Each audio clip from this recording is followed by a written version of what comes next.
आगामी लोकसभा व विधानसभा या दोन महत्त्वाच्या निवडणुकांच्या पार्श्वभूमीवर भारत निवडणूक आयोगाकडून मतदार याद्यांच्या अद्ययावतीकरणासाठी विशेष संक्षिप्त पुनरीक्षक कार्यक्रम तसेच घरोघरी सर्वेक्षणाची मोहीम राबवण्यात आली। या विशेष संक्षिप्त पुनरीक्षक कार्यक्रमात राबवण्यात आलेल्या मोहिमेमुळे अंतिम मतदार यादीत नवमतदारांचा टक्का लक्षणीय वाढला असल्याची माहिती जिल्हा निवडणूक अधिकारी जिल्हाधिकारी चंद्रपूर विनय गौडा यांनी दिली। अंतिम मतदार यादीच्या प्रकाशनानिमित्त 23 जानेवारीला घेण्यात आलेल्या पत्रकार परिषदेत ते बोलत होते। निवडणुका पारदर्शक आणि न्याय्य वातावरणात पार पडण्यासाठी मतदार याद्यांचे अद्ययावतीकरण तसेच शुद्धीकरण अत्यंत महत्त्वाचे असल्याने त्यासाठी निवडणूक आयोगाकडून दरवर्षी विशेष संक्षिप्त पुनरीक्षक कार्यक्रम राबवला जातो। 17 ऑक्टोबर 2023 रोजी मुख्य निवडणूक अधिकारी कार्यालयाच्या संकेतस्थळावर जिल्ह्यात सर्व मतदार नोंदणी कार्यालय मतदार केंद्रासह सर्व प्रतिनिधी ठिकाणावर प्रारूप मतदार यादी प्रकाशित करून 2024च्या विशेष संक्षिप्त पुनरीक्षक कार्यक्रम प्रारंभ करण्यात आला होता। या विशेष पुनरीक्षक कार्यक्रमांतर्गत ऑक्टोबर 2023च्या प्रारूप मतदार यादीत 35,803 मतदारांची नाव नोंदणी झाली तसेच 43,614 मतदारांची वर्गणी करण्यात आली। त्यामुळे अंतिम मतदार यादीमध्ये एकूण मतदारांची संख्या 17,82,316 इतकी झालेली आहे।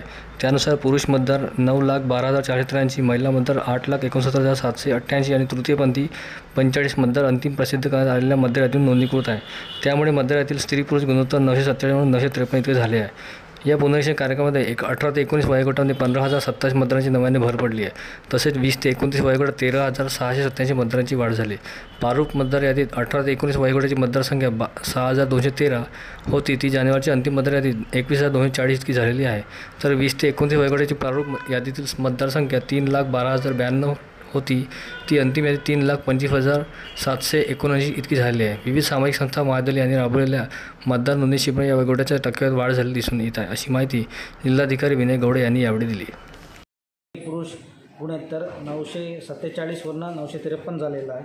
असा आपला पूर्ण जिल्ह्यामध्ये 17,82,316 मतदार आहे।